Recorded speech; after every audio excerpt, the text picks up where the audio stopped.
सर्वांना नमस्कार. श्री अर्चना या यूट्यूब चॅनलमध्ये मी अर्चना आपल्या सर्वांचं मनापासून स्वागत करते. आपण गणेशाची अर्चना करतो, देवीची अर्चना करतो, शिवलिंगाची अर्चना करतो, श्रीराम, श्रीकृष्ण, विठ्ठल, दत्त आणि आपल्या आराध्य देवतेची भक्तिभावाने अर्चना करतो. पण अनेकांना प्रश्न पडतो, ज्या मातृभूमीने आपल्याला जन्म दिला, संस्कृती दिली, स्वातंत्र्य दिले आणि जगात भारतीय म्हणून ओळख दिली, त्या राष्ट्राप्रती कृतज्ञता व्यक्त करण्यासाठी घरच्या घरी राष्ट्र अर्चना करता येते का? तिचे महत्त्व काय आहे? चला सविस्तर जाणून घेऊया. राष्ट्र अर्चना हा शब्द अनेकांना नवीन वाटू शकतो. आपल्या राष्ट्राबद्दल आदर, कृतज्ञता, सेवा आणि कर्तव्यभाव व्यक्त करण्याचा हा एक सुंदर आणि सांस्कृतिक मार्ग आहे.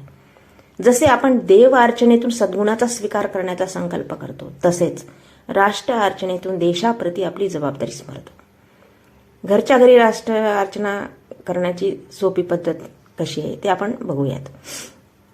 त्या दिवशी ब्रह्ममुहूर्तावर उठावं, स्वच्छ वस्त्र नेसावं, धूत वस्त्र नेसावं, तिरंगा आता पांढरा, केशरी आणि हिरवा अशा कलरची साडी किंवा ड्रेस आपण परिधान करावी.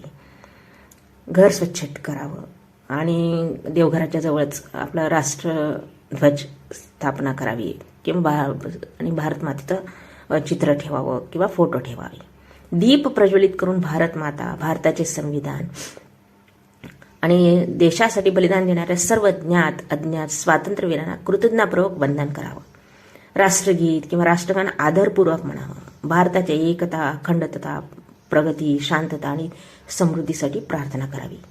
स्वातंत्र्यवीराच्या कार्याचे स्मरण करून त्यांच्या त्यागातून प्रेरणा घ्यावी. देशसेवा, प्रामाणिकता, स्वच्छता, पर्यावरण संरक्षण, जबाबदार नागरिक म्हणून कर्तव्य पार पाडण्याचा संकल्प सुद्धा आपण त्या दिवशी करावा. राष्ट्रगीत म्हणावं त्या दिवशी आणि दिवा, धूप, दीप, नैवेद्य, साखर, पेढे अर्पण करावे आणि ते सर्वांना वाटावे.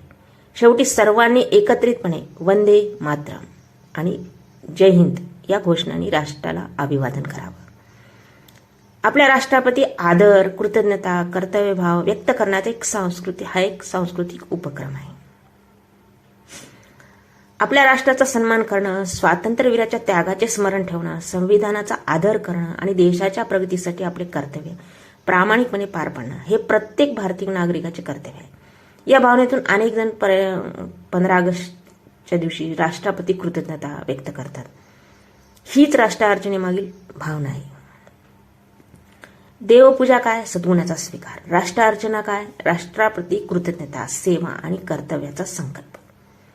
या दिवशी आपल्या मुलांना स्वातंत्र्य दिनाचा इतिहास सांगणं, संविधानाचा आदर करणं, राष्ट्रीय प्रतीकांचा सन्मान करणं, स्वच्छतेची शपथ घेणं, पर्यावरणाचे रक्षण करणं, वृक्षारोपण करणं, गरजूंना मदत करणं किंवा समाजोपयोगी कार्य करणं ही सुद्धा राष्ट्रसेवेचीच रूपे आहेत. खरे राष्ट्रप्रेम केवळ एका दिवसापुरते मर्यादित असते.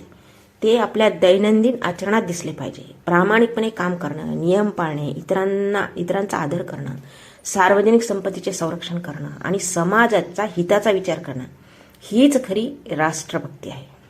म्हणूनच 15 ऑगस्ट, 26 जानेवारी दिवशी आपण त्या दिवशी घरगुती सोप्या पद्धतीने ही राष्ट्र अर्चना करावी. आपल्या स्वातंत्र्यवीराप्रती कृतज्ञता व्यक्त करण्याचा आणि एक जबाबदार भारतीय नागरिक म्हणून आपली कर्तव्य पाळण्याचा संकल्प करण्याचा सुद्धा हा दिवस आहे. या स्वातंत्र्य दिनी आपल्या मातृभूमीला कृतज्ञतापूर्वक वंदन करावं. आपल्या राष्ट्राच्या प्रगतीसाठी, एकतेसाठी आणि उज्ज्वल भविष्यासाठी मनापासून प्रार्थना करावं. देशप्रेम, सेवा, प्रामाणिकपणा आणि कर्तव्यनिष्ठा या मूल्यांचा आपल्या जीवनात स्वीकार करावा. हीच राष्ट्राप्रती खरी अर्चना ठरव. या स्वातंत्र्य दिनी अनेक जण राष्ट्रप्रेम व्यक्त करण्यासाठी केशरी, पांढरा किंवा हिरवा या तिरंग्याच्या रंगाशी सुसंगत अशी साडी किंवा ड्रेस परिधान करतात.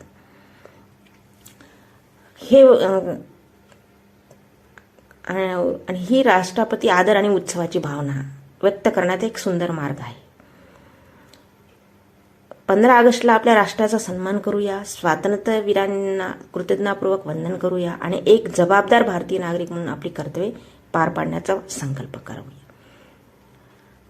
हे कारण हे आपण जे रंग परिधान केले त्या दिवशी करायचे केशरी, पांढरा, हिरवा. त्याचं कारण काय? हे रंग आपल्या राष्ट्रध्वजातील रंग आहेत आणि ते त्याग, शांतता, समृद्धी यासारख्या मूल्यांची आठवण करून देतात. हा पोशाख म्हणजे आदर आणि देशभक्ती व्यक्त करण्याचा सुंदर मार्ग आहे. चला या स्वातंत्र्य दिनी आपल्या राष्ट्राचा सन्मान करूया, स्वातंत्र्यवीराच्या त्यागाला कृतज्ञतापूर्वक वंदन करूया आणि एक जबाबदार भारतीय नागरिक म्हणून आपली कर्तव्ये प्रामाणिकपणे पार पाडण्याचा दृढ संकल्प सुद्धा करूया.